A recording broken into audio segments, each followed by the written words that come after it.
All right, what is up, everybody? This is the MLB DFS strategy video from Osmo.com. Our first Saturday show, myself and EMAC. EMAC, how you doing this morning, or this afternoon, I guess, over there? I'm doing good. We're here in Virginia Beach, actually. Just did a 5K this morning with my wife. If you guys want a good laugh, you can go look at Twitter. You can see the before, during, and after shots. And tomorrow is a half marathon. So I will be getting up at the crack of dawn and we'll have completed 13.1 miles before most of you all are out of bed. What do you think about that, Josh, for an old guy? Not too shabby. It's pretty good. That's pretty good. A lot more than I did this morning, which was degen some college football DFS. Can you play college football where you're at? I can. Okay. I can. Sorry, I meant to say Jake. I was laughing. No, that's here fine. and distracted. So my sincere apologies. That is old age rearing its ugly head. That's all right. That's all right.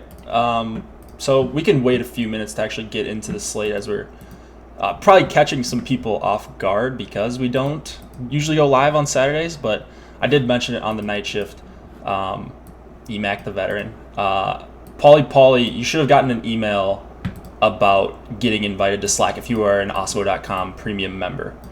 So check your email, check your spam folder. If not, you can email support@osmo.com. That's probably your best bet. And we'll get you in there as soon as possible. So just do you want to talk about the slate in general, EMAC? Quick, like what are your thoughts? I know we talked a little bit about kind of all the pitching options, so you just want to like run down the slate in general? Sure, absolutely. I think we have some phenomenal pitching choices, and not necessarily that they're all awesome, but the fact that we have oodles and oodles of choices. You know, we've got Kershaw, we've got Blake Snell. Snell in a tough matchup. What are we going to do with him? Is he really legit? We've got Steven Strasburg. He's at home in Washington. I can just tell you it's humid as heck in this area, and we know that humidity does him no favors. He was horrid with his fastball down about 3 ticks in his start off the DL. Then last start in Philadelphia, where the weather was just about as oppressive as it is today, he looked solid. I don't know what we will see from Milwaukee, but he's in play.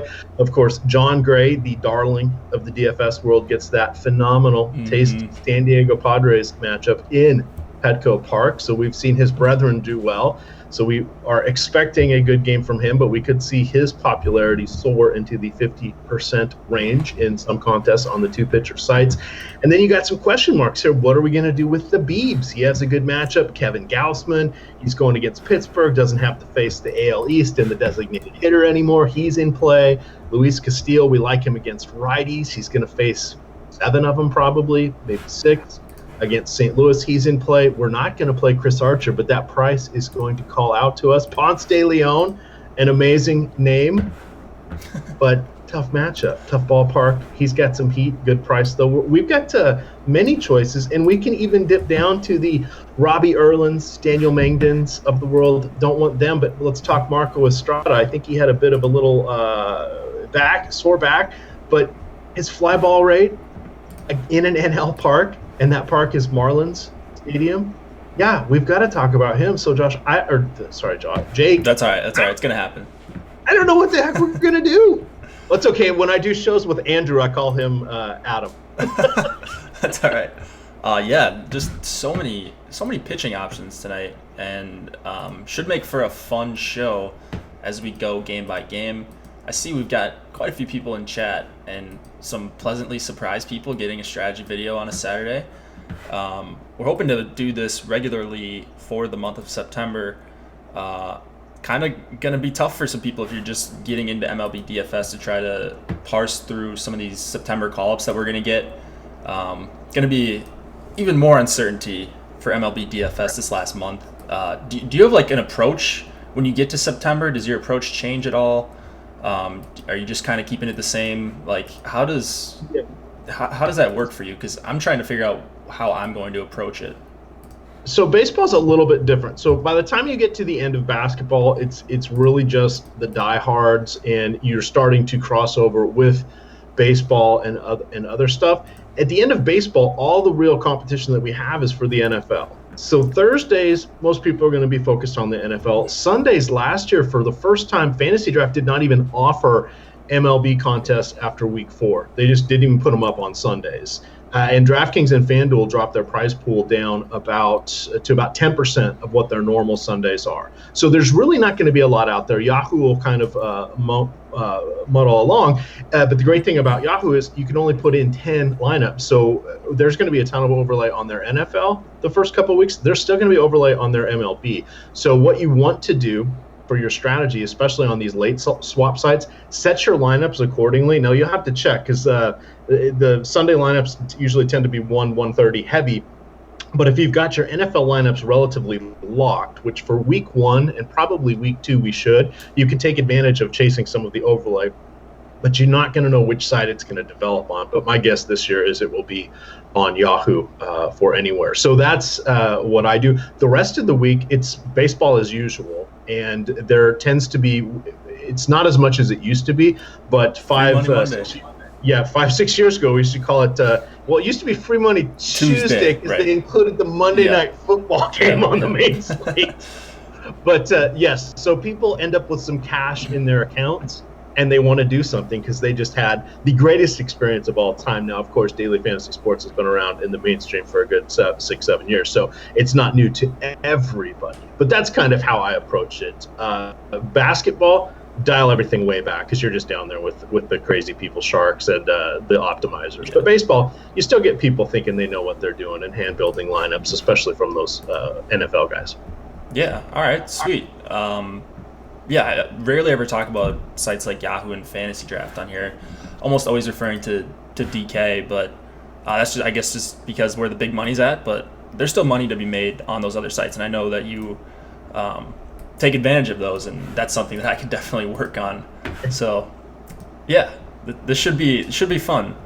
September baseball always dicey at times, but definitely some fishy money in the prize pools once football starts. Especially during the week. Yep, there will definitely be some chances. If I think we're ready, if we want to kind of cruise into the show, let me hit the weather up here. We'll go game by game. We'll be leaning on Josh, but of course, this is my 28th year of fantasy baseball. Josh, wait, how old are you again? 23, 24? You called me Josh again, but no, you're good. We will. My wife's laughing in the other room. She's like, I know it's Jake. Why can't you? That's all right. No problem. You can call me Josh as much as you want. Tears streaming down her cheeks right now. This will be a good show. You start with whatever game you want. All right, hitting the weather here, Jake, which is crazy because my best friend back from college is Jake, so I don't know why I can't do this correctly. But a little bit of weather there in Philadelphia. It looks more like pop-up showers, mostly because of the humidity. We should be okay with everything. Washington is a little bit nervous because it all depends where the storms are going to sit.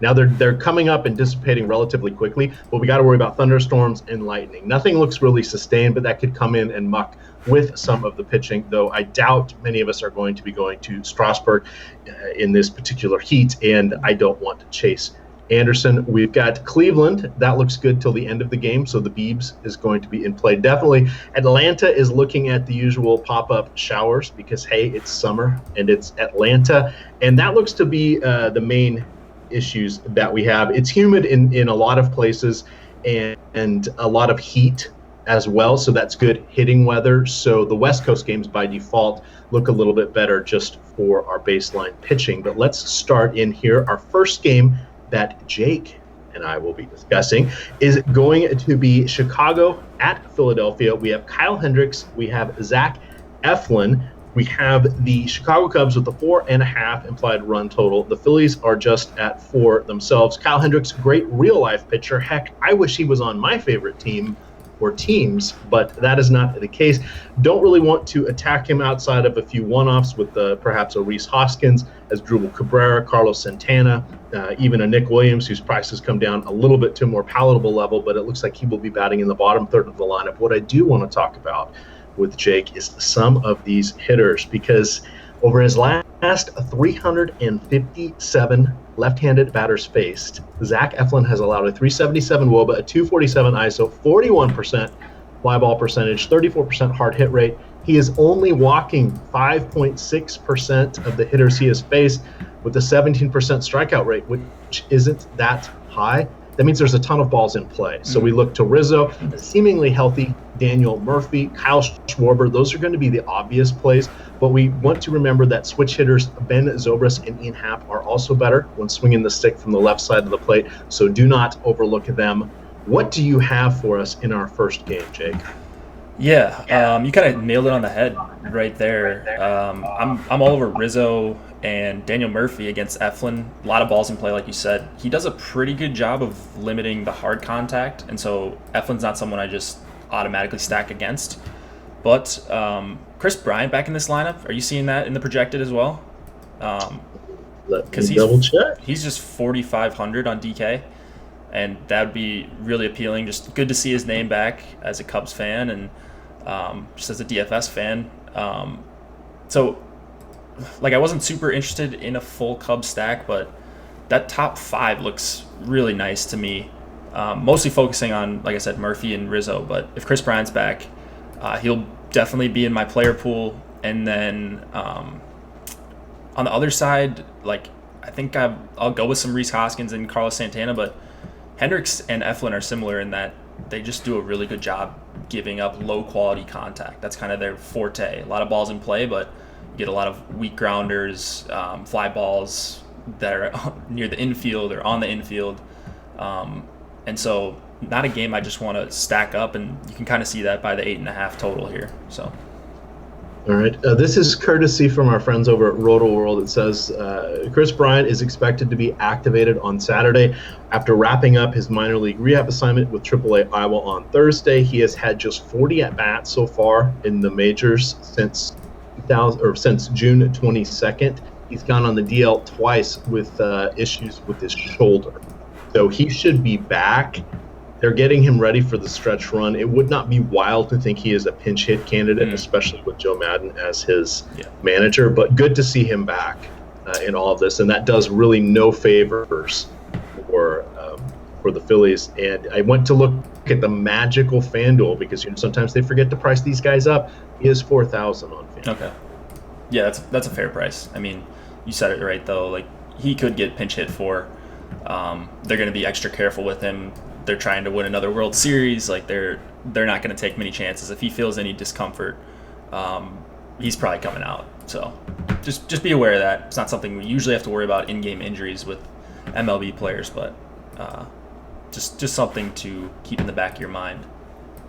Well, especially, I mean, this is the perfect Joe Maddon game because you've got Kyle Hendricks, who he likes to pull out around the 6th. You've got Chris Bryant. There's double switch opportunities abounding in this lineup. So yeah, exactly. Okay. We shall see what happens. This is a Joe Maddon special. He's rubbing his hands and getting interested in this one. Let's move along to our other 7:05 game. We have the Brew Crew at the Washington Nationals. 8.5 over/under here. Chase Anderson going against Steven Strasburg. The Brewers just keep adding to their lineup. I mean, they've got Mike Moustakas now. They've got Jonathan Scope. They've got Granderson, who they just acquired yesterday. They've got Gio Gonzalez, who they acquired yesterday. He may pitch out of the bullpen.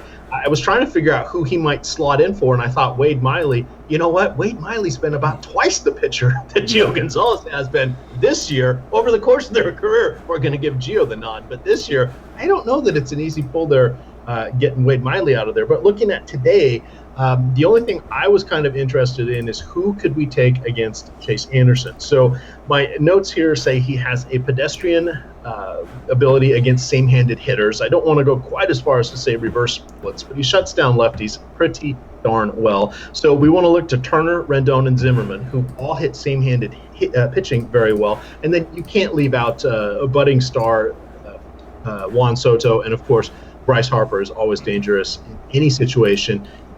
That would be your full-on national stack. The one issue we have, though, the Brew Crew has one hell of a bullpen, and that sometimes can tamp down our expectations. So this one will probably be, I'll have the ceremonial Nat stack just because I'll be watching the game as I fall asleep so I can get up early at the crack of dawn for a half marathon tomorrow. Okay, but outside of that, I don't think I really have any interest in this game. What say you? Yeah, I'm on the Nats stack. I think a little bit more than you. So yeah, I'm worried about that bullpen. And I'm just kind of looking up to see who's rested for the Brewers. Let's see here. My internet's moving pretty slow right now. Got like 2,000 tabs open with Fantasy Cruncher and streaming. I can help you out here. So yesterday, Jake Barnes pitched, Jeremy Jeffries pitched, and Dan Jennings pitched. They were the only three that went. Prior to that, on Thursday, Joaquin Soria and Josh Hader were the only two that pitched, and they went 13 and 10 pitches respectively. So they're relatively fresh, I would say. Okay, yeah. So we may not get Hader, and the thing is, you're going to need the Nats to jump on Chase Anderson quick. So, I mean, if they do that, they may not face the top arms. They may not face Hader, which is super important. Anderson is a guy that can definitely get blown up. He's got a problem with the long ball. So the Nats are a spotlight stack. You can read about them on Osmo.com. Like, he's given up 9 home runs in his last 5 outings. And then the Nats just, like you said, they hit righties really well. Even their right-handed hitters, Rendon, Zimmerman, Turner. And then you've obviously got Harper and Soto, who can hit either hand incredibly well. And then I looked at how teams are attacking Anderson on the base paths. So he's only allowed 9 stolen bases. I mean, that's fine, but 16 attempts, which I more look at attempts, because I think if you want Turner to be looking to run, you don't really care about caught stealings that much. I mean, I want my guys to run as much as possible. If they get caught every once in a while, that's fine. But I love the power the Nats have. I love the speed they have with Turner and Harper, and Defoe and Eaton all have a handful of stolen bases as well. So yeah, I'm on the full stack. I think speed's pretty underrated when people are looking to full stack. Here is a wild thing that I was noticing, and I haven't looked in the last week, but Trey Turner was leading the league with 32 steals. That's it this year. 32. The steal is so overlooked. I mean, it was not that long ago that Jose Canseco went 40-40. Now, granted, I guess it was 25 years ago, but it was Jose Canseco who'd be a DH in today's game, stole 40 bases. I don't know what is happening there. Vince Coleman, Ricky Henderson, Tim Rock Reigns, all these guys would flirt with triple-digit stolen bases in their heyday. It's just wild to see that the major league leader this season will not crack 50. I think it's just because, I mean, base runners are so valuable because there's such an emphasis on home runs and extra base hits, and people aren't slapping singles. You're not getting to, you don't need to steal with 1 out in the top of the 5th if you're down 2 runs to try to manufacture a run. You're just looking for a 2-run bomb. And so guys are taking less chances on the base pass, I think, which is smart. But yeah, I mean, I'd like to see more guys run more often, especially the fast ones like Turner. Right, and I understand the lesser speed demons, shall we say, those that are not that quick. But the league leader for all that's holy, come on, he should at least have like 40 at this point. That's not that many, Yeah, 2 per week. Come right. on, that's what we need to see. All right, anything else from this game, Jake? I'm not on Strasburg. I just don't think he's right. And I'm not playing a 9K pitcher that I don't think is right against a bunch of power bats. So I don't even mind playing Yelich against him. I know he's super expensive, but I think that Strasburg is projected to get some ownership here. Yeah, he's projected to be the 2nd highest owned pitcher right now on Osmo.com. So that's an easy fade for me. I don't think he is 100% healthy. And even if he is, it's still a pretty tough matchup. A lot of landmines in here. Let's continue on here. We've got, it's our 2 7:05 games. We're moving into our 7:10 games where we have a whole chunk of them here, it looks like. Let's start off with, and I choose you. It's the Toronto Blue Jays, Miami Marlins, 7.5 over-under in this game. We have Wei Yin Chen, who has been absolutely magic at home, going against the Blue Jays, who are without the DH and will be having the pitcher hit, at least probably for the first 2 times through the order. That pitcher is going to be Marco Estrada, heavy fly ball pitcher. There is barely any power here for the Marlins outside of Real Muto, Etrick, maybe Brian Anderson, maybe. What do you got with these? Are you going bargain bin shopping, or are you diving into the discount dandies with either of these pictures?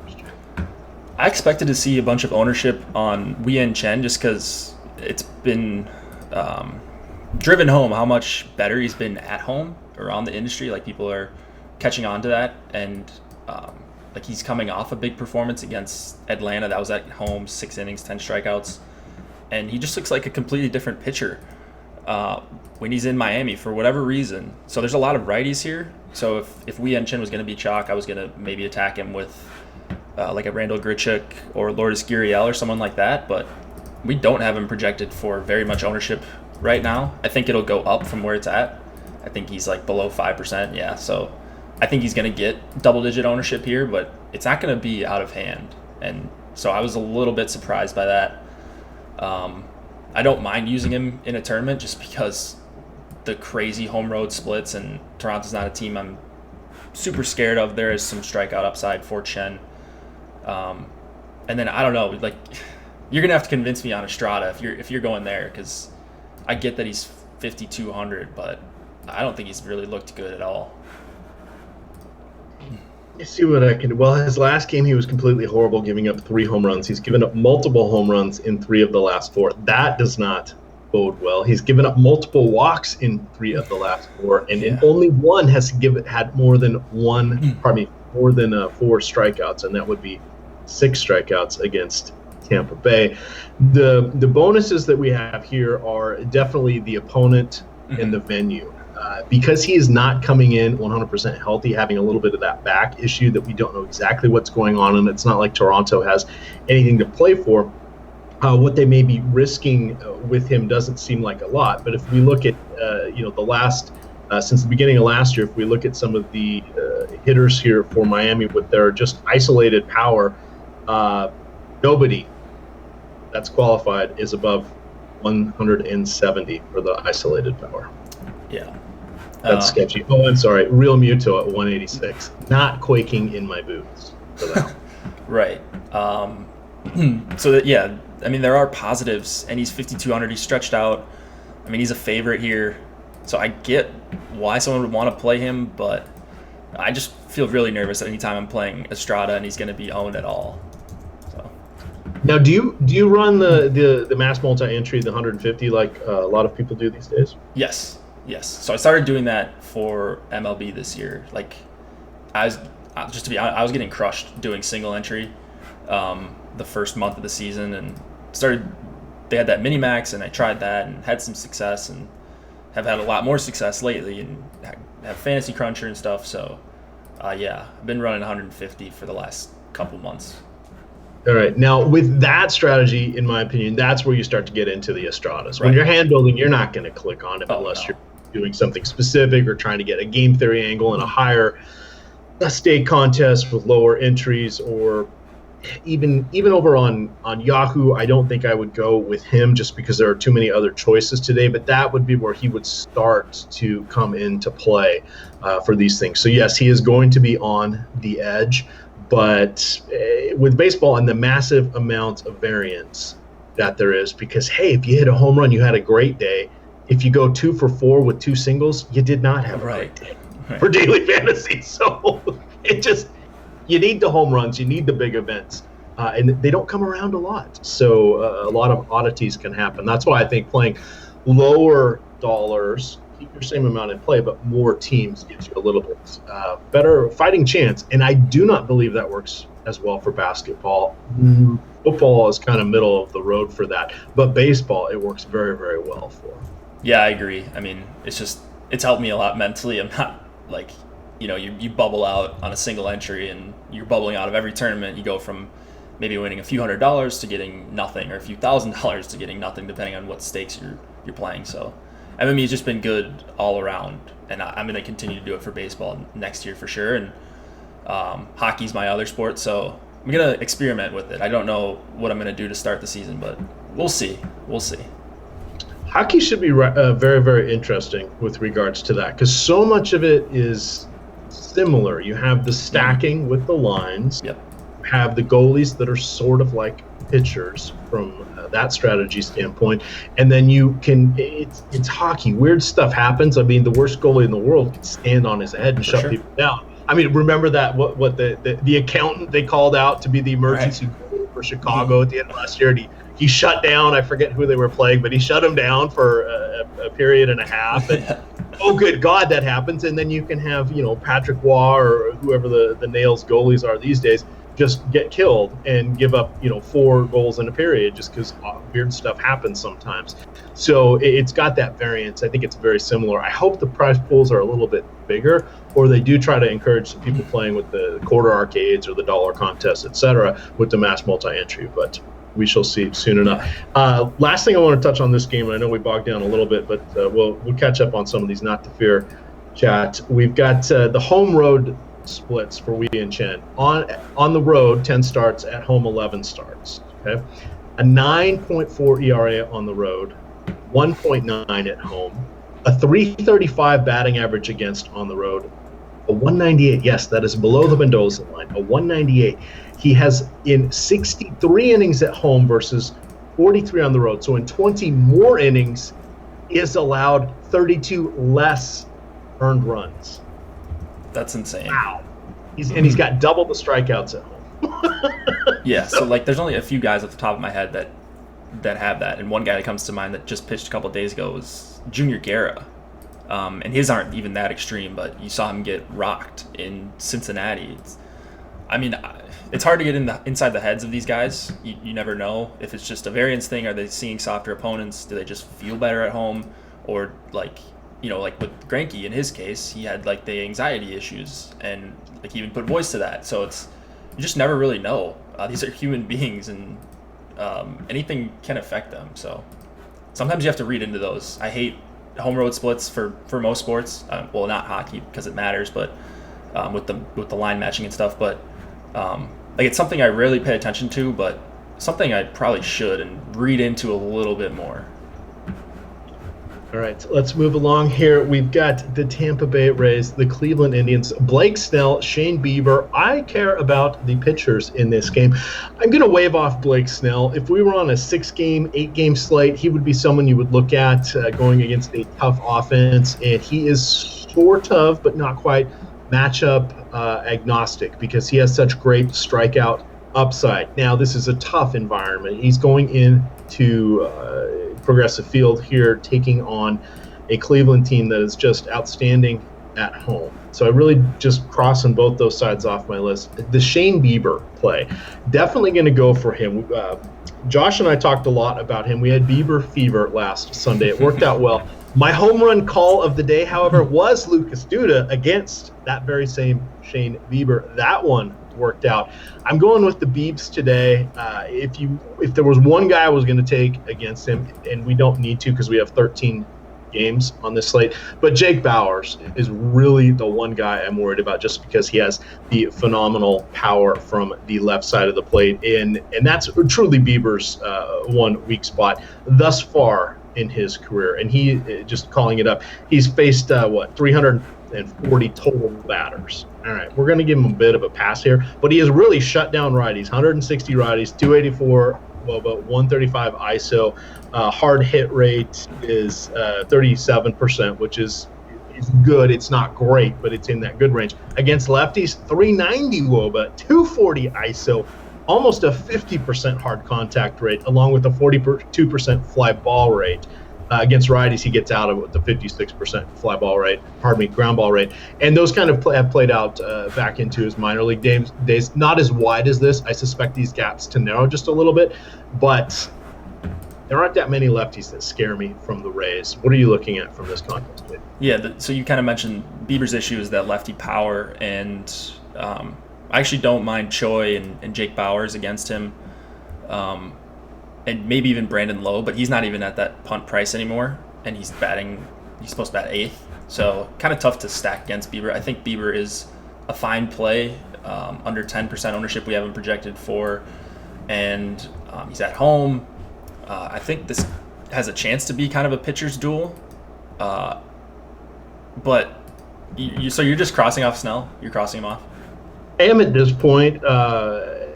which just because there are so many different plays out there, and that I'm trying to narrow things down. If someone was playing Snell against me, I would not be doing cartwheels by any stretch. Right.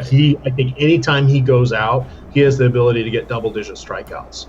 This is a tougher matchup. Cleveland's one of the top 5 offenses in damn near every category. And he's on the road, so it's not the easiest. So I'm willing to step back, but I think it's a fair price. I would not hate it in tournaments. I don't think we're going to see a ton of people going to Cleveland, so it's not like you're getting any leverage. You're really probably going to be out there with the 20% owned pitcher.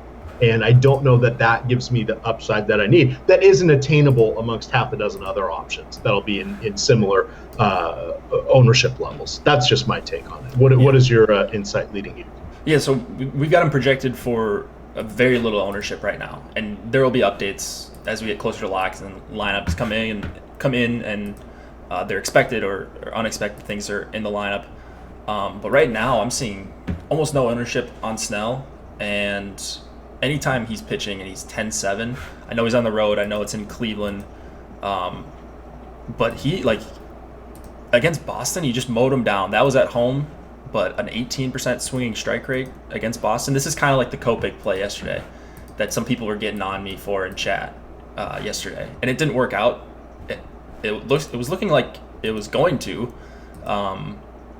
until the rain delay. So this guy's just going to get delayed every other start and just get taken out of the game. But Snell is just, I think he is matchup proof. And I mean, I'm worried about Ramirez and Lindor and Encarnacion to some extent, but there are some strikeouts in the bottom of that lineup with Melky and Yonder Alonso if he's in there, if Kipnis is in there as well, and then Gomes and Greg Allen too.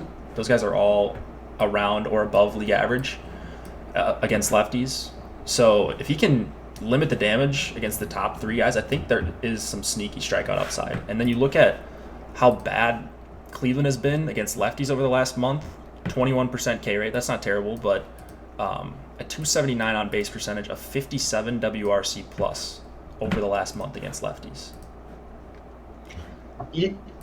Okay, so while you were pointing at all those incredibly valid points, I had a moment to go look at the game logs and, more importantly, the pitch counts.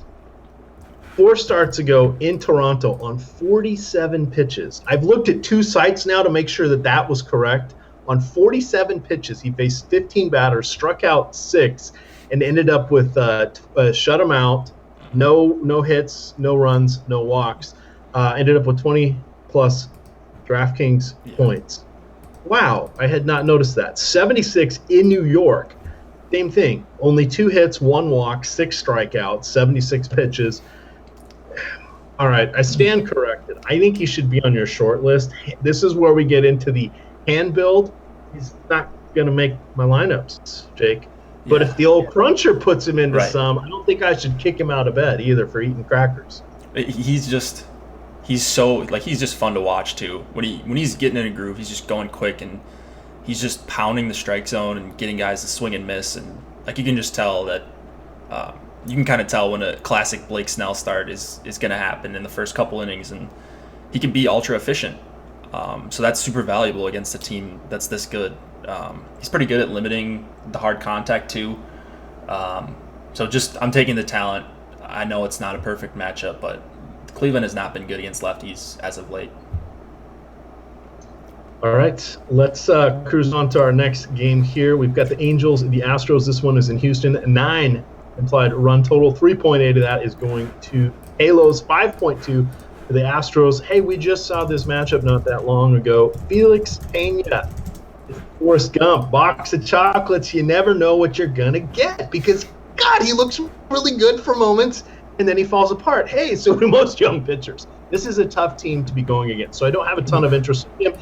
And then on the other side, we have the rookie, and now I've closed the window, and my screen has frozen, so let's get back here to Houston. We have the rookie Josh James, not available on any sites, has had a solid AAA showing thus far this season, so I'm not really excited for any of the Angels hitters. I would look towards the top 5 of the Astros. One thing I do want to call out, Brian McCann should be activated from the DL, and they have said he is going to start. Now, odds are he will bat 8th or 9th, but he is 2,700 on DraftKings. you need to point that out because that is one way we can save some of our salary cap. What do you got for this contest? Yeah, I'm on the Astros bats. So I don't love targeting against Josh James, just to go quick through the Angels bats. Besides Trout, and maybe Calhoun, if you're looking for a cheap leadoff hitter for under 4K, I think that's fine. But the Astros, so Pena just had success against the Astros. That was at home. This is obviously tougher. He's on the road. He does give up a lot of hard hits to righties, over 46% hard contact against them. And then a lot of pulled balls, which is really good news for guys like Altuve, Gurriel, Tyler White, who all pull most of their home runs going back to the start of 2017. So I just can't imagine Felix Pena surviving 6 days later, 5 days later, whatever it is, against this team twice. And maybe that's not perfect analysis, but young pitcher, I know he's got one really good pitch, and that's a slider, but if he hangs it, they're going to punish him. So I am on the top 5.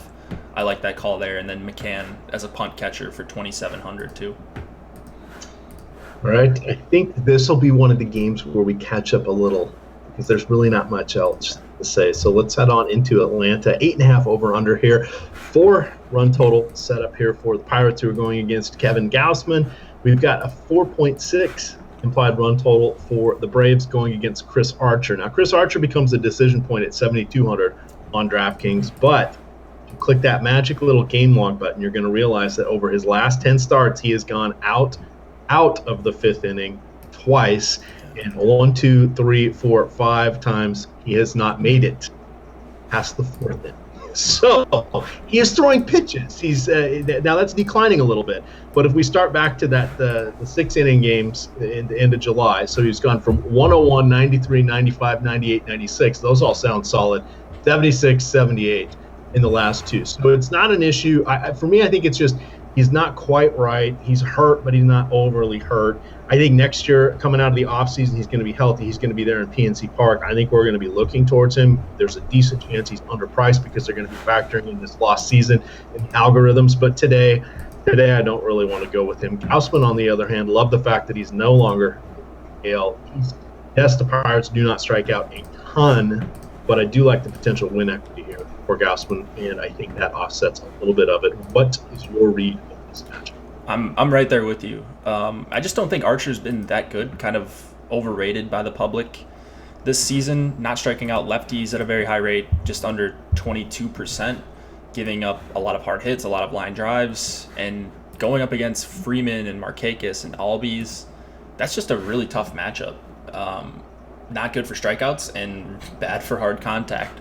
So I'm with you on Archer. He's a fade for me. I will have way under the field, and we don't even have him projected very high right now, just under 10%, but I'm still going to be under the field on that. I think I like a few guys, including Gausman, on the other side ahead of him. Just a good pitcher, good real-life pitcher, can be good for DFS. The one thing I am worried about with Gausman is he gets pulled early sometimes. 86 pitches against the Mets. He was through 5 innings. 80 pitches last start through 5 innings, no earned runs. Like, I don't understand why that would be. This is a guy who can go deep. He can go 100 pitches. I think he can go 6 or 7 innings. So that's the only part I'm worried about, but he is priced under 8K, and I think there is some strikeout upside. Plus the Pirates, talk about one of those teams that have been bad over the last month against righties, below an 80 WRC plus the last time I checked. So yeah, I like it for Gausman. I don't like Archer. All right. My guess is with Gausman, they've got designs on the playoffs. They've got they being Atlanta, they have a 2-game lead over Philly for the AL East, and they are right in the mix. If they drop down to the wild card, they would be the first team in at this. Pardon me. They would be in the mix with St. Louis and the Brew Crew in Chicago. So I think they're not overdoing it with him at this point, but every game counts at this juncture. So if he has to go an extra inning to make sure they get in the playoffs, it would not surprise me. But it's a good call out because we don't really know the reason that he's been pulled prior to 90 pitches a couple times. Yeah. Situation. So definitely something to consider here at this one. We're still playing a reasonable price that if you get 80, 90 pitches against The Pirates, I think, will be okay. Any hitters at all in this game for you? Perhaps a Freddie Freeman, maybe a Johan Camargo? Freeman, Markakis, Camargo, Albies. I like all those guys, actually. So I may get to some Atlanta full stacks. It's not a great slate for like teams that are in great hitting spots. Like you've got the Indians against Snell, we talked about. The Astros, yeah, they got an over 5 run total, but it's not like they're like the nut spot or anything. Same with the Red Sox. So do you feel that same way? There's not like stacks that I'm crazy about, but Atlanta I kind of like. Yeah, I think they are, and I I didn't write them up amongst some of the extra notes that I have here, but the one thing they do definitely have in their favor is the fact that it's going to be just shy of 90 degrees, and we're looking at 50 to 55% humidity. Now, that's relative humidity. A lot of times we want to look at the dew point, but I don't have that readily accessible. But I do want to point out that on the East Coast, generally, that humidity means a lot more than it does in San Diego or LA or Seattle, et cetera. So this is the home run hitting weather that we're searching for here. And it's kind of funny that you mentioned the 3, 4, 5, 6 guys. Well, hi, Ronald Acuna is leading off, most likely. We didn't say his name. Exactly. Like, I mean, I like all these lefties. You've got speed at the top, too. I don't know how Archer is at holding runners off the top of my head, but I can look that up. But just there's other good hitters that I like from the right side, like Tyler Flowers. I could get to him at 3,400. So got a lot of lefty power, and then some solid hitters around that. All right, let's continue along here. The Bo Sox, the White Sox, the battle of the laundry, as the talking heads like to say. We have this game in Chicago. It is 82 degrees, another one that has the heavy humidity approaching 70%. 4.8 implied run total for the Red Sox, 3.7 for the White Sox. We have a pair of southpaws going here. We have Eduardo Rodriguez. We'll talk about him in a second. We have Carlos Rodon. I want no part of Rodon. He is good, but this is a lineup I don't want to tangle with, even though they have not been overly awesome against lefties this season. When you start listing off their righties, Betts, Pierce, J.D. Martinez, Bogarts, Kinsler, I don't want to target them. There's zero reason. Now, let's talk about Mr. Rodriguez here. He has been on the DL for about 6 weeks. He did make 2 rehab starts down in the minor leagues. He went against I'm trying to remember. It's the New Hampshire Fisher Cats. And he was playing for the Portland Sea Dogs. I just got to point, I love the minor league names. They're really fun to say, and their mascots are hilarious. Now, he had 2 starts there, went 4 innings in both of them. The first one, he went 63 pitches. He did quite well with 8 strikeouts, 2 walks, 1 hit allowed. He faced them again the next week. He went 76 pitches, 6 strikeouts, 2 walks, 2 hits allowed. So he's been pretty solid. To me, I feel confident that we'll see probably 80 pitches from him. Are they going to need more? They've definitely got designs on the playoffs. They've had to wait with him on the shelf for the better part of a month. So I think he's going to be limited today. But does his price entice you anywhere? Yeah, it does a little bit. I mean, I think 90 is kind of the number I want him to get to. He's not someone that's overly efficient. Like, he does walk guys. You saw it in his rehab starts, 2 walks in each of those. Can get in trouble and have the 25-pitch inning. So that is a little concerning, but against this team that just strikes out so much, it seems like they gave away more at-bats than any team. And just you look at these strikeout numbers against lefties. Sanchez, 26. Avisel Garcia, 26. Palka, 31. Matt Davidson, almost 30. Moncada is a disaster, 33.6. Adam Engel above average as well. So if he is cruising right away, you really maybe only need 5 innings and he can get you 7 or 8 strikeouts. The other concern I have for him is he only had 2 swinging strikes in his last start, which is kind of crazy on 76 pitches, but maybe it's just a product of seeing the same team within a week, and they just kind of were expecting what he was throwing, and maybe just a fluky thing there. So, I don't know, does that concern you at all? Just 2 swinging strikes? Or maybe they were so intimidated by his pitches they did not have time to react to them and the bat stayed on their shoulder. Just saying. There's other explanations out there. I mean, he did have 6 strikeouts, right? I mean, he could have – maybe they were just guessing wrong and his stuff was nasty and he was tunneling really well or something like that. But I would say it's more of a concern than not a concern, but no, that is a good point. So yeah. Batters here. Are you intrigued by any of the Bo Sox going against Carlos Rodon, who sometimes gets really wild with his pitch counts? Yeah, I love stacking against wild pitchers. Has Rodon been wild this year? I mean, he's got a 5.27 xFIP against righties. His whip's down, but he's not really striking them out. 3.35 walks per 9, so not terrible. He's gotten a lot better, and just sorry to talk over you there. He's in his last 10, he's gone over 100 pitches and solidly over 100 pitches 8 times. The other 2 were 89 and 98, but just running through 107, 106, 105, 106, 116, 111, 104, 109. So yeah, he has definitely been putting it together more. I think I'm remembering just prior years, but even if we look at the walks, which of course is the kind of the tail of the tape, in the last couple, 4-3, that was against in New York and against Minnesota respectively, 5 against Tampa Bay, 3 against the Angels, 6 against Houston. That's where he still kind of gets in trouble a little bit, but he cleans up his messes a lot better now than he did in his last 2 years. Okay. Still worrisome against one of the best offenses in the league. Yeah, I mean, you could do that against like Toronto and Tampa to some extent, and Detroit. But if you're walking guys and putting guys on for JD Martinez and Steve Pearce, who just demolishes lefties, Kinsler, Bogarts, these guys can all hit lefties really well. I think he's going to get into trouble. So maybe he's got his best stuff and he survives here, but I'm more of the mindset that the Red Sox get to him in this really humid weather. It's hot. Was this one that was in jeopardy of playing? No, it looks. We'll want to look closer to lock, but it looks like the rain probably will come later in the game. Okay, yeah. So Red Sox will be one of my main stacks. I'm probably gonna have 5 or 6 main stacks tonight, I would think. So they're gonna be in there. Excellent.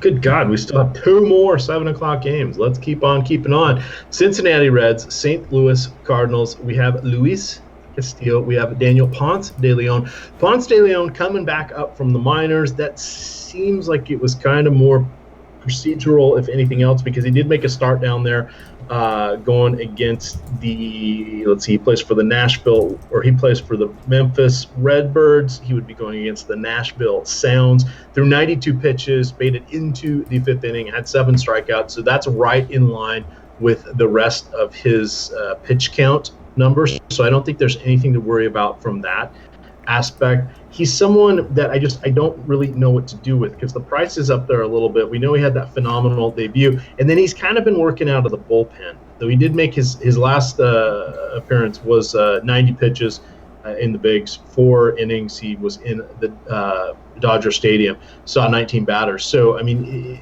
I'm guessing he's stretched out enough based on what he also did in the minors that this is a full start, no issues whatsoever.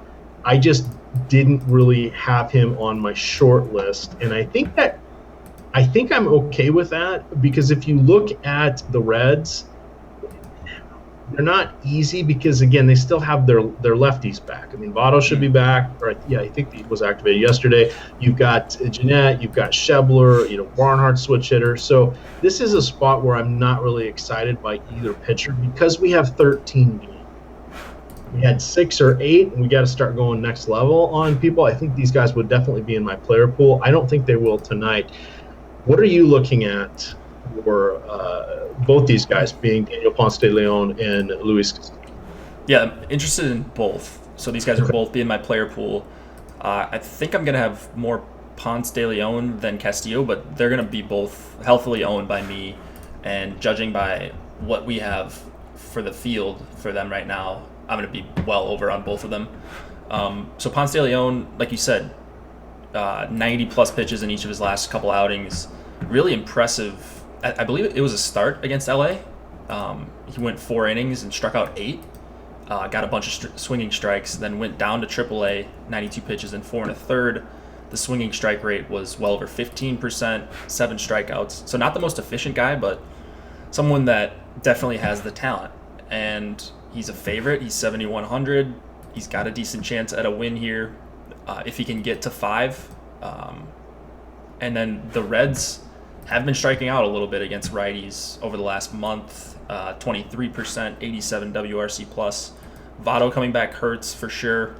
You've got Jeanette and Schebler in there. A little bit worrisome, but I think Ponce de Leon can squeak out a few strikeouts here and get you to 5, maybe 6 innings. So I'm on him.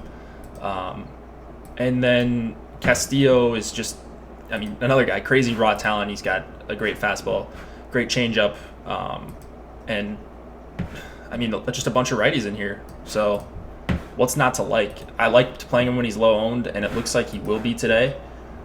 So I'll gladly play Castillo at 4 or 5%, under 10%, whatever it ends up being. He was victimized by the Wrigley win game, so you see the bad game log in his last start. He was giving up some hard contact, but he gave up a fly ball to Daniel Murphy that got out, and Wrigley's just kind of a cheat code when the wind's blowing like how it was. So yeah, I like both of these guys quite a bit. All right, only thing I got to point out, 88 degrees there in St. Louis, wind to left, 9 to 12 miles an hour, and because they are literally right next to the Mississippi River, we've got some nice humidity. It is starting out at 60%. It's going to be at about 75 by the time the game is over. So that is the home run weather that we talk about. So we will have to see. Again, I'm not doing any victory dances should other opponents of mine have those guys. I think I'm culling down my list that they will not be on many, if any, at all of my lineups. But hey, it is baseball and anything can happen. We're moving on here. Oh, offense time. I've got some notes here. We've got the Orioles going against Heath Fillmyer, and we've got the Royals going against Dylan Bundy. Let's start off with Heath Fillmyer first. My notes say he is no Brad Keller. And I did like Brad Keller last night because he tends to limit the hard hit balls. Fillmyer has faced 123 lefties in his major league career. He has a 285 WOBA and a .049 isolated power. Great. Let's not take any lefties. But the Orioles got a ton of righties. Against 94 righties, Fillmyer has a 358 WOBA, 233 ISO, and this trend has actually followed him from the minors, though it was not as pronounced there. He has been worse against same-handed pitching, both at AA last year and at AAA this year and last year, and then AA the year before. What do the batters of Birdland have to offer? Well, as I mentioned, a ton of right-handed hitters. Are they good? Well, they have been in the past. I don't know about this year, but we can look to Trey Mancini, Adam Jones, Mr. Tim Beckham leading the way. We can also consider lefties Cedric Mullins, who is an intriguing youngster. He should be batting at the top of the order. Jonathan Villar should be batting second, and he has been on a bit of a tear lately. And then, the ceremonial mention of Chris Davis. What do you got here from the Orioles? Yeah, so Fillmyer, just to try to point out kind of a differing opinion. So he's 5,100, and he's fully stretched out. He threw 105 pitches his last outing, going up against a Baltimore team that we know strikes out a ton. They've been a lot better recently, so they're not just someone I'm just saying, oh, it's Baltimore, there's a bunch of righties type of thing. Let me play a 5K pitcher against them. I'm just looking at guys that are stretched out and at 5K, they're almost always going to stay in my player pool. So just to be transparent on that, I will have some Heath Fillmyer. The guys you mentioned, Adam Jones and Mancini especially, I like against Fillmyer if you're going that direction, wind blowing out, tough place to pitch. And then not much interest in Bundy at all. I think on the night shift last night I mentioned that he's just a GPP flyer, but just kind of going through this and talking through it with you, the last two guys I mentioned, Ponce de Leon and Castillo, I like a ton better. I think they're a lot less risky options. And then same with Shane Bieber, I'd rather take a shot on him, Gaussman. So there's too many guys around Bundy for me to want to use him. Who do you like on the Royals, though, against Bundy? Excellent question. I've got the answer. So Bundy has allowed 34 home runs in his last 25 games. For perspective this season, Bartolo Colon, 29, Chase Anderson, 28, Justin Verlander, who we know pitches just doesn't give a damn. He just throws hard.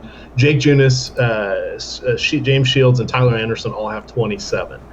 Bundy has a 5.37 ERA, which is actually worse than his xFIP of a 4.55. So he's technically been unlucky, and I think that unlucky was the no outs. What was it? 5 home runs about a month and a half, 2 months ago. And so I think we definitely want to look to the power hitters for Kansas City. So we'll start with Lucas Duda, except he's not with them. He is in Atlanta. So that's a problem. So we've got O'Hearn, who's got the legit light tower power. You have a Sal Powell to a reasonable extent. And then we're looking at Hunter Dozier and former Nationals Brian Goodwin, who, if he was talented enough to stay in the lineup, he would definitely be flirting with the 2020, maybe a 25-20 season. But he has cold streaks that are so long. I think it's not cold streaks. I think his talent just isn't there. And when he does show flashes of brilliance, it feels like brilliance because the dry spells are so bad. So I think we're down to just a handful of Royals, and I don't know where we can exploit the Dylan Bundy weakness there. Yeah, O'Hearn is my favorite. So he's cheap, first base option. He's a guy I can see getting to as a one-off a bunch of times in my 150. Alex Gordon, same thing, cheap, showcasing some power as of late. And then Whit Merrifield and Salvador Perez, although I'm seeing a questionable tag next to Salvador Perez's name. So if he's not in, obviously do not play him, but someone to keep an eye on. If you're making lineups right now, make sure you check back before 7 Eastern to make sure he's in the lineup. I had a buddy that played yesterday and made a bunch of lineups, and he had a bunch of guys that weren't playing because he didn't check. So it's more common than you think. And he had good lineups too, which, I mean, they weren't well constructed, but he had just a bunch of random home runs. But Merrifield, Perez, O'Hearn is my favorite.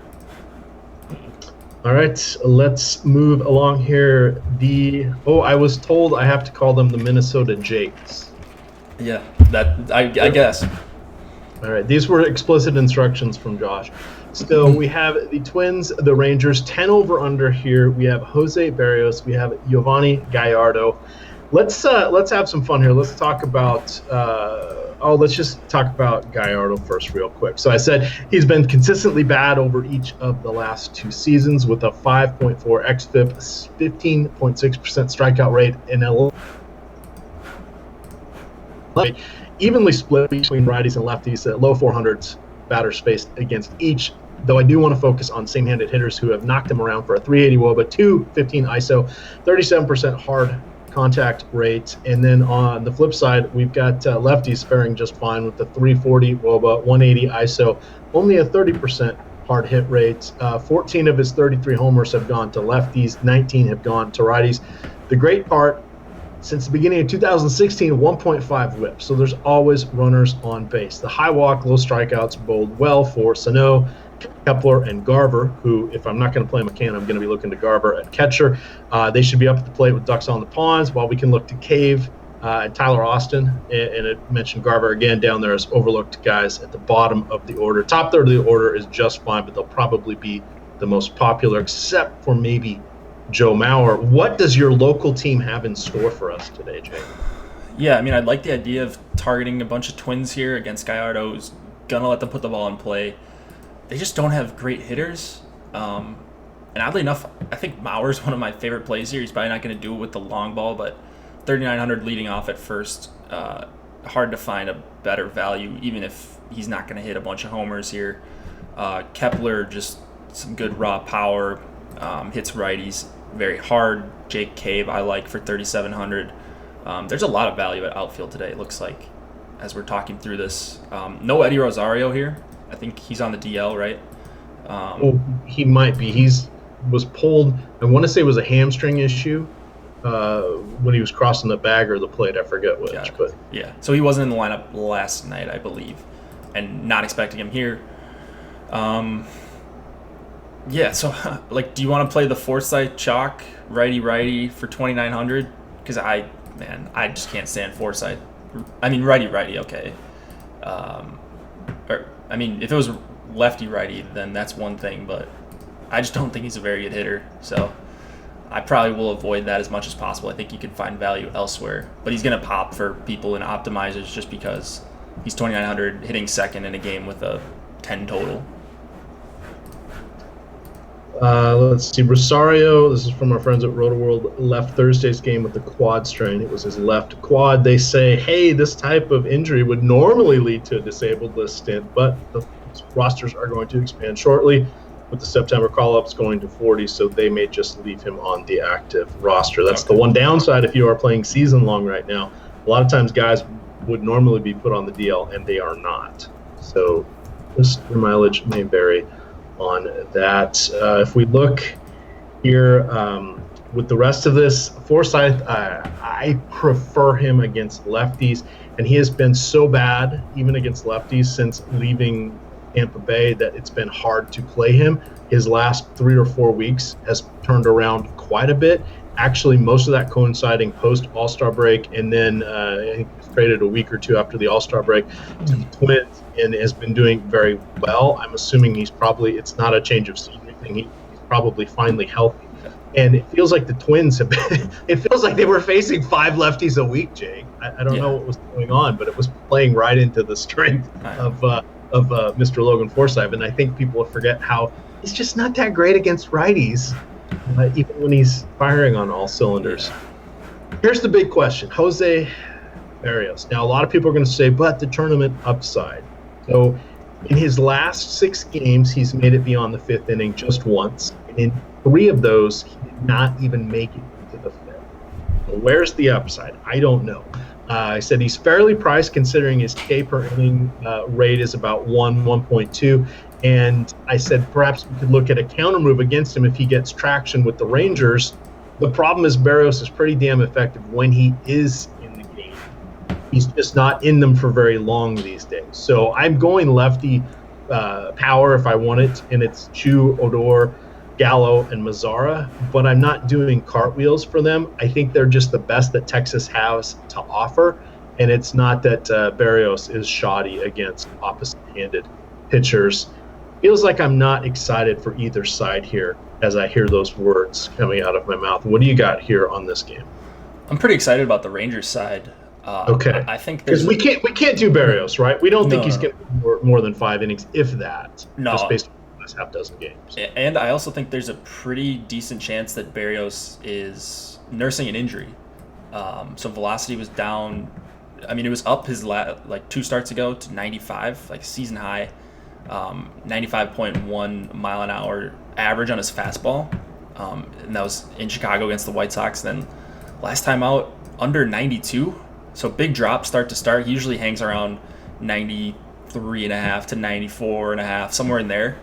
So that's a concern, and he lost velocity on other pitches too. It wasn't just the fastball, it was the cutter. Changeup I'm not super concerned about, but the sinker as well. The movement wasn't as sharp. And sometimes guys do this, and it'll just be a random thing, or they're pitching in a different environment. They can't grip the ball or whatever. But I was worried about Berrios being hurt before the All-Star break, and I was wrong about it. And I may be wrong about it here, but if I think a guy is nursing an injury, I have to stack against him, especially in Texas. So I was kind of bummed to see the Rangers hitters being in double digits. I thought maybe some people would be scared off of them because it's Berrios. But that's still low enough ownership where I'm willing to full stack. And the Twins don't have an excellent bullpen or anything. So Gallo, Chu, Mazzara, Profar I like a ton, Odor. I'm really excited about these Rangers. Okay, good. I'm glad to hear that. And I mean, the funny thing is this game does have the highest run total, and it's basically break even at 5-5 for each side. So this should be some offense that should be no surprise against us. I'm just curious to see the name value or the weight that Berrios carries as we hit lineup lock and we can see other people's rosters unveiled. 3 more games here. Now here, we're leaving the offense at the door for the most part. This is where we're going to end up talking about pitching. We're going to start off with the Rockies Padres. It is the lone 8:40 game. We have John DFS Darling Gray at 8,800 on DraftKings. I suspect he will flirt with 50% ownership. You can tell me what we are projecting here at Osimo. On the other side, we have Robbie Erlin.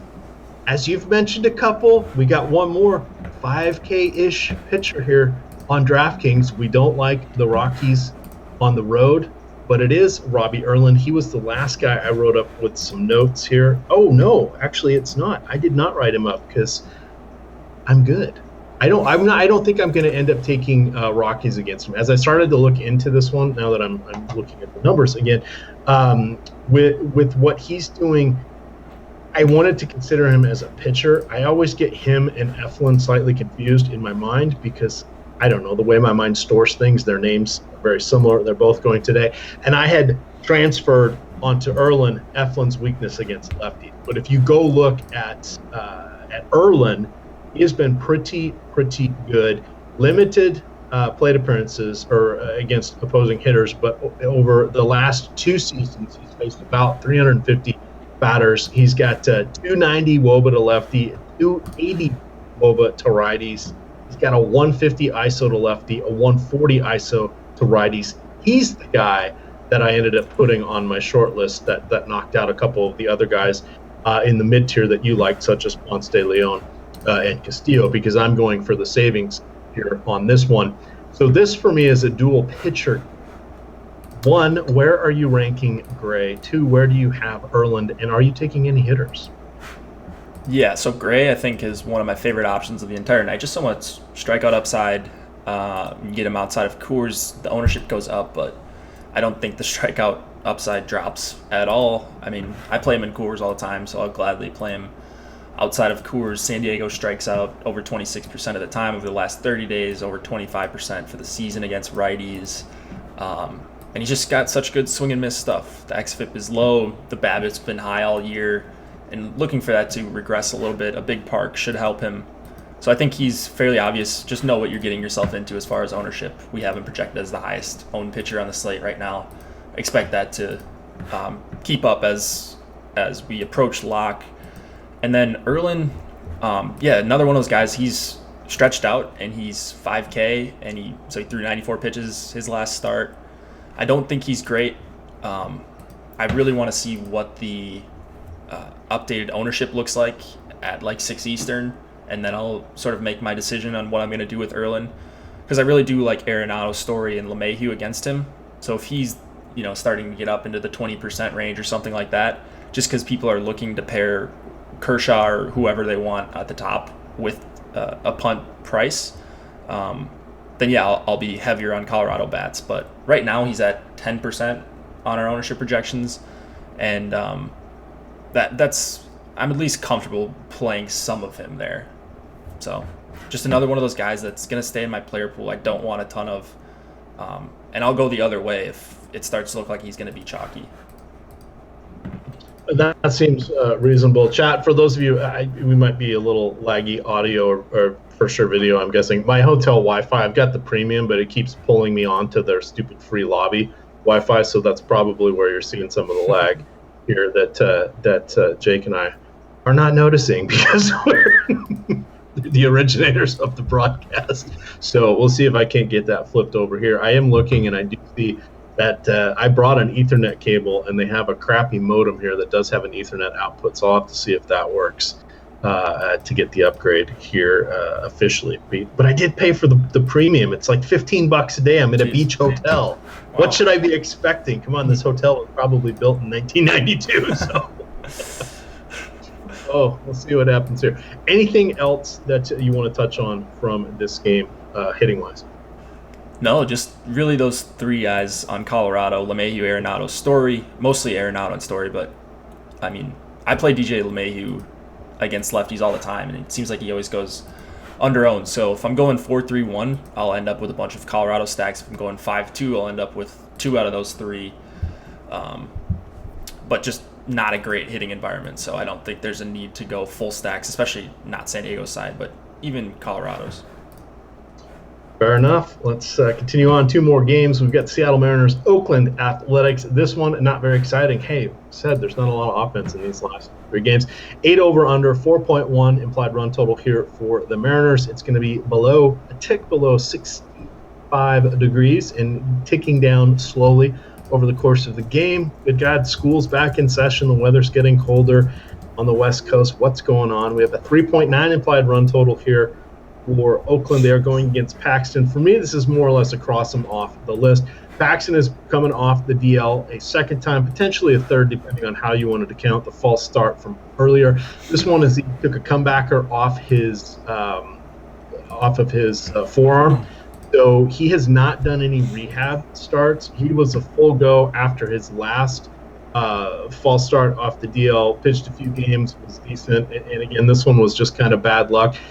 His rehab has consisted of bullpen sessions and aggressive games of flat throwing. I don't know what that means at all, Jake. I'm sorry.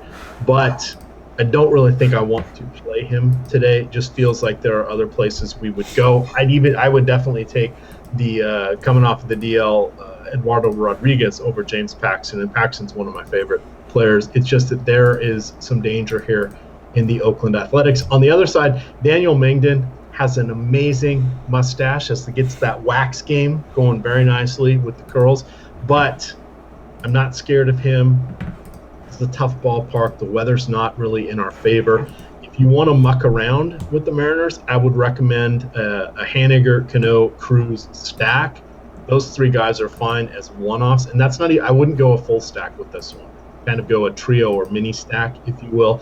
And then Zunino, he's down to 3K again. He's got home run upside against anybody, but he's got to run into one for you. Otherwise, he's going to get a big old fat zero for us. What are you looking at from our second to last game? I'm pretty much on the same page as you. With Paxton, it's always something with this guy. Like, he's constantly leaving early. It seems like he's phenomenal when he's pitching and fully healthy and stretched out. I just have no clue what we're going to get for a pitch count here. No clue if he's fully healthy. And then even if he was fully healthy and 9,300, it's kind of a trappy price because Oakland has been just really good against lefties over the last month. 20% K rate, that's well below average. 173 ISO, 112 WRC plus. I mean, they're hitting for power. They're just getting on base. They just look like a good team, and you can see why with some of these numbers against lefties like Chapman and Lowry and Chris Davis, ton of power. Piscotty and Pinder and Kana all have power too. So just a variety of things keeping me off Paxton. And then Mengden, like if I'm going to this range for a pitcher and just pure punting, I'm going to Erlin or Phil Meyer over Mengden. He's not fully stretched out. I think he threw 64 in his last outing, and I don't think he's that great of a pitcher to start with. So you said it, Cruz, Cano, and Haniger. Those are my three favorites on Seattle as well. All right, last game of the night. We're going to talk pitching once again here. We have Patrick Corbin in a tough matchup, fully priced and then some, going against the Dodgers that have accumulated a ton of players that can just knock the snot out of the ball against Southpaws. Speaking of Southpaws, Clayton Kershaw very well could be the only lefty in the lineup tonight. I don't know what they're going to do with Bellinger, but I feel that we're going to see 8 righties going against Corbin here, so I want no part of Corbin. I thought Robbie Ray was reasonable the other night, but if I'm remembering correctly, he was about 30% cheaper than Corbin is right now, maybe 25%, so that was an entirely different story. And he came out on his side 3-1 game. He got the victory. He had 9 strikeouts or whatever it was. That was the Herman Marquez night. But here we are with Corbin. I can't do it. On the other side, I don't want to take anybody against Clayton Kershaw. I think there's absolutely no reason. Yes, this is not Kershaw, the amazing Kershaw. He is now priced like he's the amazing Kershaw. Let's go look at his last 10 games. 5 wins, an average of just shy of 7 innings per outing. Those 10 games, he has 15 earned runs, 19 total allowed, 4 home runs allowed, only 8 walks. Gamers, 8 walks. That's less than 1 per game. Okay, the strikeouts aren't quite there like they normally are with Kershaw. 61 in that stretch. But in his last couple games, 9 against San Diego, 7 against Seattle, 9 against San Francisco.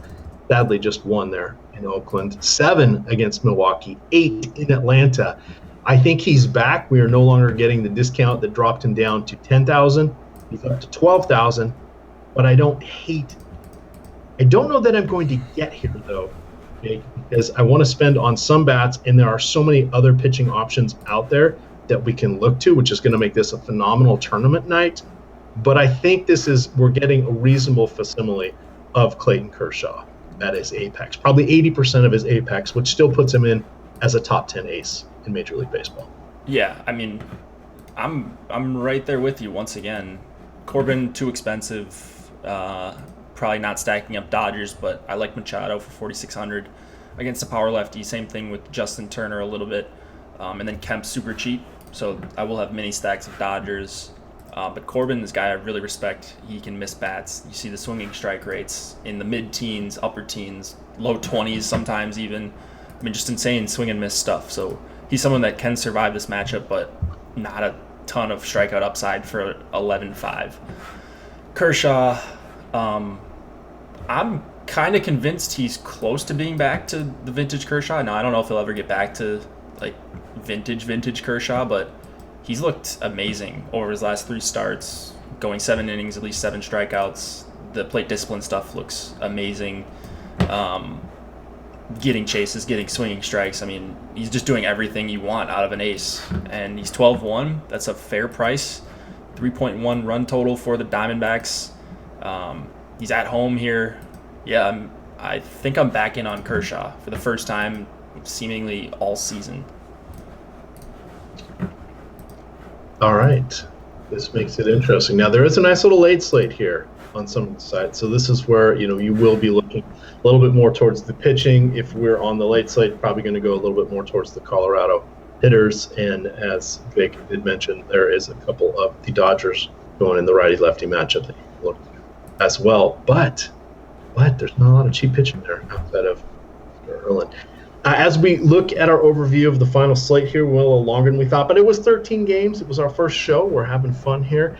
What are your thoughts here? Did you want to do a crunch just to see where your player? Yeah, let's see if we can look at some crunches quick.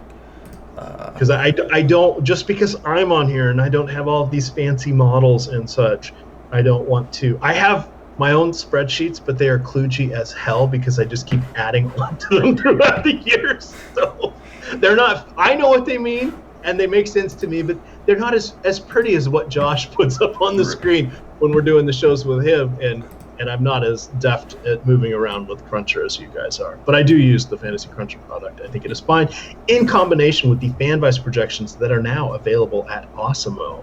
And those are actual projections. So it's a lot of fun. You can download them, put them into Cruncher, and off you go, or any other optimizer you so choose. We also have the lineup builder page that we released here at Awesemo last week. Now, this is a little different than a lot of the lineup builders that you're looking at. This is more selective, kind of gets you into the lineup construction and the understanding of the game. So you still have a lot of time here. We still have a good month left of fantasy baseball. If you're just getting into this, just starting to dabble, don't worry about doing all the mass multi-entry as a lot of these other guys are. It can be confusing, it can be daunting, it can be frustrating, especially if you're trying to make changes with lineups coming out late at the end and you're not sure how to replace guys in your crunch. We'll build a few by hand, understand the lineup construction, learn how that works, and then next season, we'll hit the ground running together. Yeah. Did I buy you some time there? That's what I was playing. There you go. You're a professional. All right, so just what we usually do is just give me a team that you want to see kind of how they stack up in terms of just lineup construction. You guys can ignore this. These exposures are just limited to everyone. As you see, I'm not getting a lot of Houston. Right here. Where are you in Minnesota and Texas? I think that's because that's the game with the highest over/under. Yeah, so I didn't get much Texas, but we can. Here, we'll do this. We'll just make. Is that because the models are giving a healthy amount of respect to Barrios? Yeah, that's probably what it is. So I'm gonna have to go in. I always make manual changes, limit certain guys' exposures, certain stacks exposures. So let's try this right now. We're gonna make everyone. We'll go 8%, so we get a different, and we'll do 20 lineups. No, we'll do, 20 lineups, 25. Oh, no. All right. Oh, we're going to have to increase our pitchers. We'll just go 100.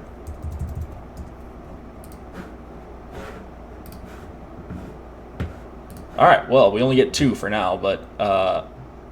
So looking at, we just look at, kind of how the lineup's set up, like what we would change. You've got Kershaw, Estrada, full Twins, as you can see, the Twins are just super cheap. They're going to be pretty easy to fit in. You've got some nice fillers there with Rhys Hoskins, Wilson Ramos, Nelson Cruz, a guy we were both on, and then this Texas stack.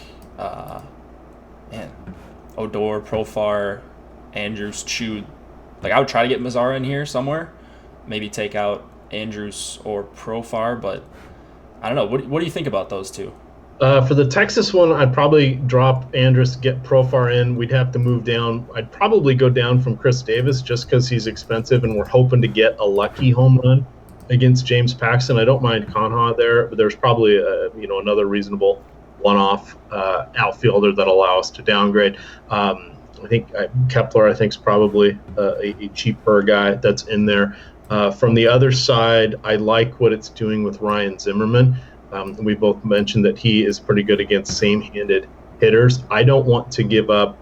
The one thing I would make sure I don't do is play, and this is going to guarantee he gets his first home run in like 2 months. I would not play Adrian Beltre for the rest of the season. Yeah, I don't blame you. He is Victor Martinez. Yes, Victor Martinez had 2 home runs the other night, but those were his only 2 home runs, since the All-Star break. Yeah, so, all right, I realized what the issue was. I was limiting stack exposure, but now we've got a few more Twins and Rangers stacks here. Any of these jump out to you? I like the Snell Estrada lineups. We're coming down just a tick off Kershaw, and you can see that it's getting you an Anthony Rendon in addition to whatever it had. You've still got Cruz there. If we're looking at the alternative one, your stack number 3, you got a little bit of Boston creeping in there. That one's kind of interesting as well. Flipping this to the other side before we get on out of here, they've also asked for a Snell Erod crunch to see what stacks it brings you. Yeah, all right, let's see here. I don't know how to lock 2 players at once, but I do. What? I can't. Go to your pitchers. Yeah. And then just click the lock button on both of them. So go. Yeah, go. Yeah, go. I'm sorry. Go to your Here, we can just Let's see. What'd you say? Snell Erod. Snell Erod. Oh, we don't have any of those. All right, maybe I can lock both of those guys and crunch some. Let's see. We'll go to Erod and Snell. Let's see. We'll put this at we'll add all, and then we'll do. And for those of you along at home, I'm not as good with using the crunches and exposures and all of that, and I've been playing about 400 lineups a day as I'm questing to get my 500,000 strikeouts, and I'm almost there to get my black player points for the 2nd month in a row. By the way, those black player points, my first month getting them, they give dollars out now, DK dollars. They're going to give me $500 over the course of this month. It's pretty cool. Nice. Not bad. I got there through the quarter contest, but you got to run unique lineups. It's the whole milestone contest for MLB. If you check it out on DraftKings, you can still get in there and clear some of the easier lower level ones. But it's been a lot of fun. But I tend to make my lineups in groups and do them. I call them a combination of hand built with cruncher. So I'll lock in. I'm limiting it to these 4 teams hitters, and I'm locking in these 2 pitchers. And then build a crunch, and then I do something different and build a crunch. So I'm a little different. I don't run the full 150. I think if you're running the 150 and playing in 100 in the mini max, you definitely want to do it the way that Jake and Josh do. For what I'm doing, I need more and more unique lineups because otherwise your stats don't count towards this game within the game. So I've had to segregate mine a little easier so I can ensure myself that I get unique lineups. And when you're running that many, if you try to do 150 3 different times, it doesn't work. It overlaps them. Yeah, exactly. So do you see anything that jumps off here? This looks pretty There's your doable. contrarian ace stack right there. Yeah, right there. Wow. It looks like we've got a Brave stack that comes out of this. That's pretty nice. Man. You get your national stack. So all the stacks we've kind of talked about, this is the pitching combination that allows it to happen quickly.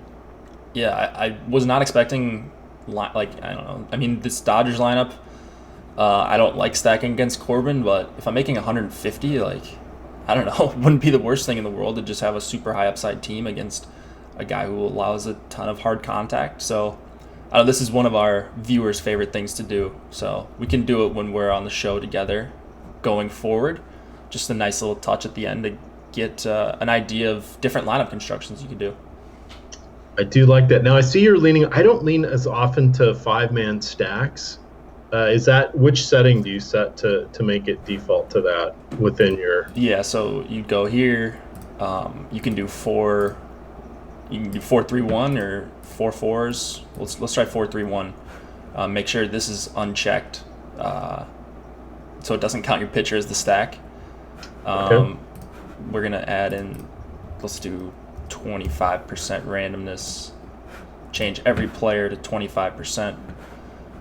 And then we can just crunch a few more. This same pairing. Let's see, 4-3-1. What do you usually do for lineup construction?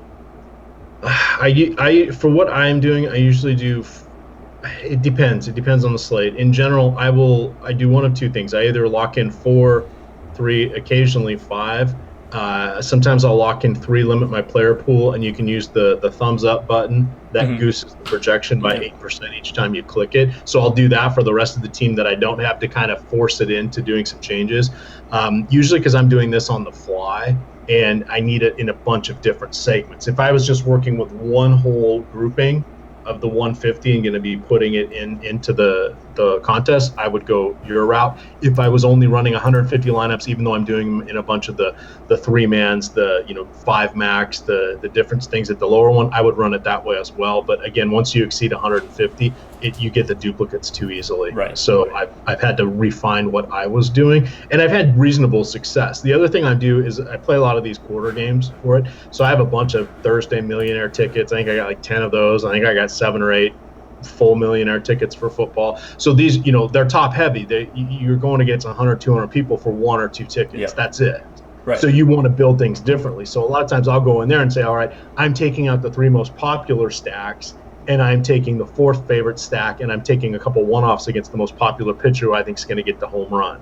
So I'm building lineups with a little more of a storyline to them in those, because you've got to vault above everybody else. Right. And if I'm entering 100 or 200 in those type of contests per night, and I'm getting 1 or 2 tickets, that covers it for the most part, and it gets me kind of at break even. So that's what I need to do, and I found my way of doing it works better for that strategy. I suspect there are probably 4 or 5 people total doing it my way out there. And they've probably found a better way of doing it. Captain Spaulding, if you're ever down in the low end, that guy has just been killing it all freaking season. Really? I don't know that username. It's because you're not in the low stakes, Jake. I'm in the low stakes, I think. I don't know. You're not in the micro stakes, Jake. Depends. The other fun thing is DraftKings has this leaderboard that they've set up. It's called where is it? It's the Chase. I'm going to drop this into chat. It is the Chase for the Crown standings. So they track you all season, how you've been doing. You get points for every contest you're in and where you finish, etc. Osimo, I think, is ranked number 3. Tom, who is also part of the fold here, he is ranked number 8. Captain Spaulding is 6th, and I don't know how high of the stakes he plays. I'm already up to 90th. So nice. This has just been a fun game within the game here. I'll see. I know you can't put the www in the .coms, but you guys can be smart enough to figure this out here. But that's something that you definitely can have some fun with, and you get little bonus points and games or credits and crowns and stuff like that. So you can find that on the main page of DraftKings. If you scroll up to their promotions, you can see the big league achievements. That's the crown thing I was talking about, where you get points for home runs and strikeouts and number of teams above 100 points and how many days in a row you've played in a variety of ways. And then you can get the Chase for the Crown standings. But I should get about just shy of 1 million player points this summer playing baseball. Nice. So a lot of fun. That works out to about $1,200 plus making black twice now that they've moved it into a cash instead of the free roll. That's another 1,000. So about 2,200 for doing this. I don't know that I'd ever do it again. It's been a labor of love. Wow, milestone to check off the bucket list, but it's been a pain in the ass too. So, all right, yeah. I mean, tons of different ways to play. So, they say you're 60th for the week on that list. Nice. I don't know. I'm gonna have to check that out. So, I'm gonna save that link and go to that. You got anything else for the 13 games? I think that's going to do it. Good God, there's a ton of craziness. There's a lot of different ways we can build lineups. The first early games, there's only 2 of them. They're at 4 o'clock. We'll be knocking around in Slack chat. That is the new addition to Awesemo.com now. So you want to get behind the paywall for that. But we're hanging out. Tom's dropping little nuggets in here. Alex, Awesemo himself, is dropping in from time to time. You got Adam Scherer. You got Lofty's in there, Jake's in there, Josh is in there all the time. I'm in there. It's a lot of fun, and wait for it, very knowledgeable group of gamers that are with Awesemo.com. A lot of great subs, and they are just talking sports 24/7.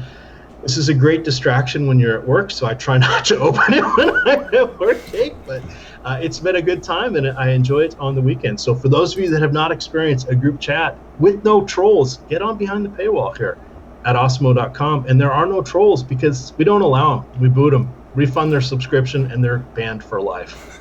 The way to go. That was the one thing I demanded of the guys when we brought the Fan by Slack over. I said, nope, we're bringing the hammer down. That's the only way this works. I like it. Hardcore DFS discussion. I'm not even kidding. It's pretty much 24/7. Like, there's always someone up to tilt with or talk with about not just DFS. I mean, just whatever. No topic is really off limits, it seems like. So it's been fun. First show with you was fun, and you guys can check out the Spotlight Hitters, Pitchers, and Stacks that I did this morning. We will have the deep dive up, I believe, today. You guys do that on Saturdays, right? Correct. That will be Adam Scherer. We'll be writing that. I'm guessing it'll probably be up since it's such a big slate. Normally Saturdays are 7 to 10 games. It's a big slate, so I'm guessing that'll probably be up around 3:30 or 4 o'clock, but it will probably be about 3,500 words. So, with all these pictures, I'm sure Adam is on about his 5th Red Bull at this point. So right. We'll see what happens. Yeah, should be fun, guys. Thanks for joining us. Decent showing today. We will be doing this, I think, for the next few Saturdays until the end of baseball season. Then the schedule is going to change a little bit. So hope you guys enjoyed this. Emac, you can close it out. All right. With that, gamers, we do have a show again tomorrow. It'll be, I'm guessing, probably around 11:30. I'm doing a half marathon, so as soon as I drag these old bones back to the hotel, the marathon is starting at 7, but as soon as I get back to the hotel, we'll be logging in. I will be doing this with Josh Engelman. We will be covering the main slate for you, and I've got my Ethernet cable in the box behind me. If you don't believe me, look, I brought the giant microphone down with me. I've got my camera. It's a one-stop shop here.